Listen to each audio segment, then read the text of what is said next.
ஜெம்சியின் குடும்ப உறவுகள் கவனமாக பாருங்கள்.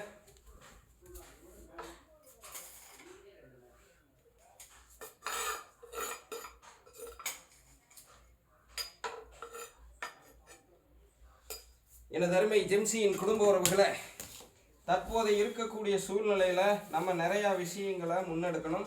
இந்த போர் சூழலில் அதில் மிக முக்கியமானது இந்த நாட்டு ரக வெங்காயம். ஸோ இந்த நாட்டு ரக வெங்காயம் கிடைக்கிறது ரொம்ப சிரமம்.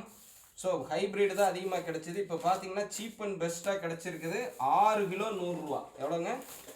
So 6 kg 100 rupees only. So வாங்கி ஸ்டாக் வைங்க. 2 பேர் உள்ள வீட்டுக்கு 6 கிலோ போதும். 4 பேர் இருந்தீங்கன்னா 12 கிலோ வாங்கி ஸ்டாக் வச்சுக்கங்க. இவனுங்க போர் எந்நேரம் எவ்வளோ அடிச்சுட்டு செத்தாலும் நம்ம பிரச்சனை இல்லாமல் இருக்கணும், நம்ம சாகாமல் இருக்கணும், நம்மளுக்கான ஊட்டச்சத்து கிடைக்கணும். இந்த சின்ன வெங்காயம் தான் நம்ம சொல்கிற மாதிரி பழைய சோத்துக்கு கடிச்சிட்டு சாப்பிட்றது. அறுசுவை அமிர்தம் இருக்கு இல்லைங்களா, பழைய சோறு. அந்த பழைய சோறுக்கு நம்ம உணவே மருந்தாக இயற்கை உணவாக சாப்பிட்றதுக்கு எடுக்கக்கூடியது இந்த சைஸில் இருக்கணும். ஹைப்ரிட் இருக்கக்கூடாது. இப்போ ஹைப்ரிடையும் காட்டுறேன், பார்த்துக்குங்க. ஸோ இப்போ நம்ம 6 கிலோ வாங்கிட்டு வந்திருக்கோம். எதற்காக? ஸ்டாக் வச்சுக்கிறதுக்காக. இப்போ இதை கரெக்டாக பார்த்தீங்கன்னா நிழலில் உலர்த்தி, இப்போ அதுக்கு தான் தனித்தனியாக கப்பு வச்சுருக்கோம். நிழலில் உலர்த்தி நம்ம என்ன பண்ண போகிறோம், எடுத்து பத்திரப்படுத்தி வச்சுக்க போகிறோம். ஸோ இதில் கறி குழம்பு வைக்கணும். நம்ம சொல்கிற மாதிரி சிக்கன் கிரேவி தொளிக்கிறதுக்கு கொஞ்சம் சிரமம் தான், இருந்தாலும் இதில் சிக்கன் குழம்பு வச்சோம்னா அவ்வளவு டேஸ்ட்டாக இருக்கும். இப்போ நீங்கள் பார்க்குறது 6 கிலோ நாட்டு ரக சின்ன வெங்காயம். கொஞ்சம் லைட்டாக ஈரப்பதம் இருக்கிற மாதிரி இருக்குது. அது நிழலில் வளர்த்துனாலே சரியாயிடும். ஸோ இப்போது இதுக்கு கம்பேரிஷன் பண்ணிடலாங்களா, அந்த ஹைப்ரிட் எப்படி இருக்குது அப்படின்னு. இதோ இங்கே பாருங்கள், ஹைப்ரிடையும் காட்டுறேன், பார்த்துக்குங்க. இந்த மாதிரி வெங்காயத்தை பயன்படுத்துறதை முடிஞ்ச வரை தவிர்த்துக்குங்க. சின்ன வெங்காயத்துடைய முழு பலனை பெறணும்னா சேர்றத்தங்க. இங்கே பாருங்க, இது ஹைப்ரிடு. ஸோ ஒவ்வொன்றும் எருமக்கடாயோட்டு இருக்குது, இல்லை நாட்டு ரகத்துலேயும் நல்லா விளைஞ்சதாக கூட இருக்குதுன்னு எப்படி வேணாலும் எடுத்துக்கங்க. நீங்கள் ஆராய்ச்சியெல்லாம் பண்ண வேண்டாம், இந்த ரகத்தில் இருக்கிற மாதிரி எடுத்துக்கங்க. நம்ம சொல்கிற மாதிரி பழைய சோத்துக்கும் குறிப்பாக. ரெண்டாவது எதுக்குங்க, சிக்கன் குழம்பு ஒத்த சூப்பு மொத்த வியாதிக்கு ஆப்படிக்கிற கேட்டகரியில் நம்ம வைப்பில்லைங்களா, குறிப்பாக சளி இதில் இருந்தெல்லாம் மீண்டு வர்றக்கு. ஓகே, அந்த மாதிரி இதுக்கு இந்த மாதிரி சின்ன வெங்காயம் எடுத்துக்கணும். ஸோ இதை கிடைக்காத தருணத்தில் நாங்களும் பயன்படுத்துகிறோம். கிடைச்சிதுன்னா, இந்த மாதிரி வெங்காயம் கிடைச்சிதுன்னா இதை தவிர்த்துறோம். குறிப்பாக பழைய சோறு, மீண்டும் ஒரு முறை சொல்கிறேன், பழைய சோறோட இதை மட்டுமே பயன்படுத்துங்க. இப்போ 6 கிலோ இப்போ சரியாக எங்கள் வீட்டுக்கு பார்த்திங்கன்னா எவ்வளவு கம்மியாக போட்டாலும் 4 மாதத்துக்கு வரும். குறைஞ்சது எவ்வளவு அதிகமாக பயன்படுத்தினாலும் 3 மாதத்துக்கு வரும். 1 கிலோ கணக்கு போட்டு பாருங்கள், 33 ரூபாயா, 20 ரூபாய்க்கு கம்மி. 6 கிலோ 100 ரூபா, 6 10 60, 6 8 48, 17 ரூபா கணக்கு போடுது. சரிங்களா, 16 புள்ளி சில்லறதான் 1 கிலோ வருது. தொலைக்கிறதுக்கு நம்ம ஒன்றும் பெரிய அளவெல்லாம் லேபர் செலவு பண்ண போகிறதில்ல, நம்மளுக்கு தேவைன்னா செய்து தான் ஆகணும். ஸோ தற்போதைய சூழ்நிலையில், போர் சூழலில் நமக்கான பொருளாதாரத்தை குறைந்ததில் மிச்சப்படுத்திக்கணும். ஸோ வேறு வழியே இல்லை, சேகரிச்சுக்கங்க, 4 பேர்த்தோட பகிர்ந்து விடுங்க. எனது அருமை ஜெம்சியின் குடும்ப உறவுகளை நம்மை போல நடுத்தர வர்க்க மக்கள் உஷாராகிக்கிட்டோம். ஏன்னா பெட்ரோல் டீசல் விலை உயரப் போகிறது. போர் தொடர்ந்து நடைபெற்றால், குறிப்பாக ஈரானில் அந்த ஸ்ட்ரெயிட் ஆஃப் ஹார்மோஸோ ஏதோ அதுக்குள்ளே இருந்து வண்டிகளை வர விட மாட்டேங்கிறானுங்க, கப்பல்களை. சரிங்களா, அதெல்லாம் சரியாகி குருடாயில் அங்கிருந்தெல்லாம் கரெக்டாக வந்து அதுக்கப்புறம் தான் கச்சா எண்ணெயுடைய விலை கட்டுக்குள்ளே வரும். குறைஞ்சது 2 மாதம் ஆகுன்னு எதிர்பார்க்கப்படுகிறது. ஏன்னா நாட்டு அதிபரை தெளிவாக சொல்லிட்டாப்புல. ஸோ உங்களுக்கு சொல்ல வர்றது ஒன்று தான், வெங்காயத்தை வாங்கி சேகரித்து வைங்க. வெங்காயம் நம்மளுக்கு ரொம்ப ரொம்ப முக்கியம். தற்சார்பு சுயசார்பில் வீட்டிலேயே உணவே மருந்தாக தயாரிக்கிறதுக்கு வெங்காயத்தின் பங்கு பெருமளவு இருக்குது.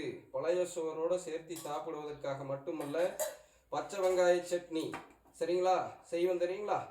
அதுக்கப்புறம் என்ன செய்வோங்க, சித்தர்கள் அருளிய முறையில் கல்லுக்குட்டு சட்னி மாதிரியே நம்ம என்ன செய்வோம், உதிரப்போக்கை ஈடுகட்டும் உளுந்துக்கார சட்னி. அதுக்கு இது எத்தனைக்கும் வெங்காயம் வேணும். எதிர்ப்பு சக்தி எகிற வைக்கிறதுக்கு, நம்ம வீட்டிலிருந்து பல உடல் உபாதைகளை சரி செய்யறதுக்கு, உடலுடைய வெப்பநிலையை சீராக பராமரிக்கிறதுக்குன்னு சொல்லிகிட்டே போகலாம். இந்த வெங்காயத்துடைய அற்புத மருத்துவ பலன். ஸோ தவறாமல் என்ன பண்ணுறீங்க, வெங்காயத்தை வாங்கி இறக்கி விட்ருங்க. 6 கிலோ 100 ரூபா தான், திரும்பவும் சொல்கிறேன். விற்றுட்டு போனாங்க, லொடுக்குன்னு வண்டி எடுத்துகிட்டு போய் வாங்கிட்டு வந்து போட்டேன். இன்னும் கொஞ்சம் பார்த்துட்டு 7 கிலோ வருதா இல்லையான்னு பார்த்துட்டு இன்னொருக்கா வரையிலே ஒரு 6 கிலோ வாங்கி போட்டுருவேன். அந்த வெங்காயம் இருக்குது பாருங்க, இதில் இருக்கிறது இது 1 கிலோ 80 ரூபாய்க்கு வாங்கினது. நல்லா நோட் பண்ணுங்க, இந்த சைஸ் வெங்காயம் 1 கிலோ 80 ரூபாய்க்கு வாங்கினது.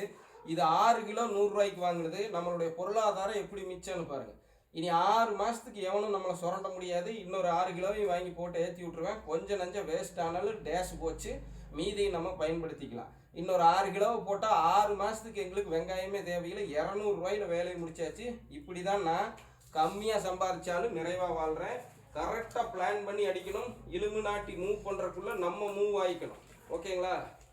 ஸோ அவன் சுற்றி உலகத்தில் என்னென்ன நடக்குதுன்னு காட்டுறானோ, அவன் காட்டுறக்குள்ளே அவனுடைய அடுத்த மூவ் இங்கே தான் இருக்குன்னு டக்குன்னு நம்ம பிளான் பண்ணி வாங்கி சேகரிச்சுக்கணும். இப்போ என்ன லட்ச ரூபாயே செலவாக போகுது, வெறும் 100 ரூபா.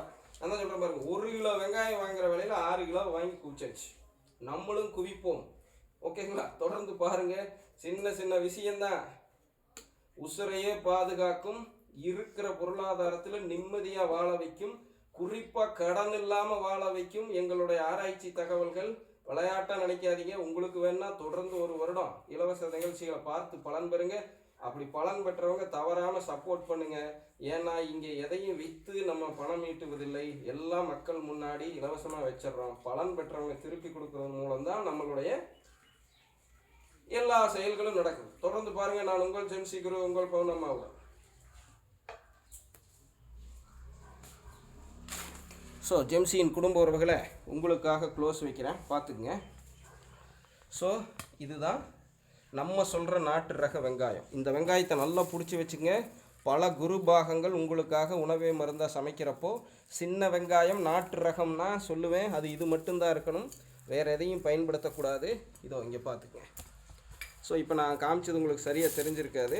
1 கிலோ 80 ரூபாய்க்கு வாங்கினது. இது ஹைப்ரிடு, சரிங்களா? நாட்டு ரகம் அல்ல இது. இதோடைய சுவையே வேறு மாதிரி இருக்கும். மிளகாட்டி குழம்பு வச்சிங்கன்னா, இதில் வச்சிங்கன்னா உங்கள் குழம்பே வேறு லெவலில் இருக்கும். திரும்பவும் சொல்கிறேன், இதில் வச்சிங்கன்னா உங்கள் குழம்பே வேறு லெவலில் இருக்கும். சுவை 3 நாட்கள் சுண்ட வச்சு பயன்படுத்துவதற்காக குருபாக உணவே மருந்து. அதிலும் அசைவத்தில் ஆட்டுக்கால் சூப்புக்கு வராது, அதுலேயும் கூட போட்டு எடுக்கலாம். குடல் குழம்பு, அதுக்கப்புறம் சிக்கன் குழம்பு, சிக்கன் கிரேவி, சோயா குழம்பு, கொண்டக்கடலை உருளைக்கிழங்கு போட்டு வைக்கிற குழம்பு, காளான் குழம்புன்னு அத்தனைக்கும் இது ரொம்ப ரொம்ப முக்கியம் இந்த ரகத்தில். ஸோ வருடத்துக்கு ஒரு முறை எப்படி எனக்கு கிடச்சிரும், சேகரித்து வச்சுருவேன். ஸோ 6 கிலோ பார்த்துங்க, 1 2 3 4 5, இந்த 5 டப்பாலையும் சேர்ந்து 6 கிலோ இருக்குது. கரெக்டாக நிறுத்தும் வாங்கிட்டு வந்துட்டேன். 2 பேர் உள்ள வீட்டுக்கு திரும்பவும் சொல்கிறேன், 6 கிலோ. நீங்கள் 4 பேர் இருந்தால் 12 கிலோ வாங்கி போட்டுருங்க. இந்த மாதிரி ஒரு டப்பாவில் போட்டு வச்சிட்டிங்கன்னா ஒன்றும் ஆகாது. இன்னும் சொல்ல போனீங்கன்னா கீழே ஒரு எப்படி சொல்கிறதுங்க, அந்த சாக்கு இருக்கு இல்லைங்களா, அரிசி சாக்கு, ஏதோ பாருங்கள், அந்த மாதிரி சாக்கை விரிச்சு விட்டு அதில் பார்த்திங்கன்னா நிழலில் உலர்த்தி லேசாக போட்டு விட்ருங்க. 20 கிலோ இருந்தாலும் கெடாது. வருஷ கணக்கில் நாங்கள் வச்சு பயன்படுத்திட்டோம். இந்த வெங்காயம் நெய்யில் வணக்கி ஒரு குருபாகம் செய்வோம் இல்லைங்களா, அதுக்கு கட்டாயம் இது மட்டும்தான் வேணும். வாய்ப்புண் குடல் புண் ஆற்றுவதற்கு உச்சபட்சமாக இருக்கிறப்போ வெங்காயத்தை நெய்யில் வணக்கி நம்ம சொல்கிற மாதிரி சர்க்கரையை கூட்டாத மண் சட்டி சாதத்தோடு போட்டு பிணைஞ்சு இறக்குவோம். அதற்கு இந்த வெங்காயம் வேணும். ஸோ இப்போ பவுனம்மா அல்சர்லேருந்து மீண்டு வந்திருந்தாலும் இப்போ நம்ம இந்த வெங்காயத்தை அதிகம் பயன்படுத்த போகிறோம். நிறையா முன்னேற்றம் நம்மளுக்கு கிடைக்கும். ஓகேங்களா? ஸோ இந்த பதிவு உங்களுக்கானது மட்டும்தான், தனியாக போடுறேன், நீங்கள் மட்டும்தான் இதை பார்க்க முடியும். தொடர்ந்து எங்களோட ஆராய்ச்சி தகவலை நம்முடைய குரு வைத்திய வாழ்வியல் உங்கள் முன்னாடி வைக்கிறேன். உங்களுக்கும் அப்படி தான். தேர்ந்தெடுக்கப்பட்ட குடும்ப உறவுகளாக இருந்தாலும் சரி, நாளை தேர்ந்தெடுக்கப்பட இருக்கிற குடும்ப உறவுகளாக இருந்தாலும் சரி, நாங்கள் என்ன சொன்னாலும் செய்து காண்பித்தாலும் ஆதாரத்தை வச்சாலும் உங்களால் முடியுமா, உங்கள் உடம்பு ஏற்றுக்குமா, உங்கள் பொருளாதாரம் இடம் கொடுக்குமா, எல்லாம் முடிவு பண்ணிவிட்டு உங்கள் சுய விருப்பத்தில் பின்பற்றிக்கங்க. ஸோ வெங்காயம் அப்படியெல்லாம் ஒன்றும் மோசம் இல்லை, சூப்பராக இருக்குது. தொளிக்கிறதுக்கு மட்டும் லேட் ஆகுங்க, அவ்வளவுதான், வேறு ஒன்றும் இல்லை. ஓகேங்களா? மற்றபடி சும்மா சூப்பராக இருக்குது, பயன்படுத்தலாம்.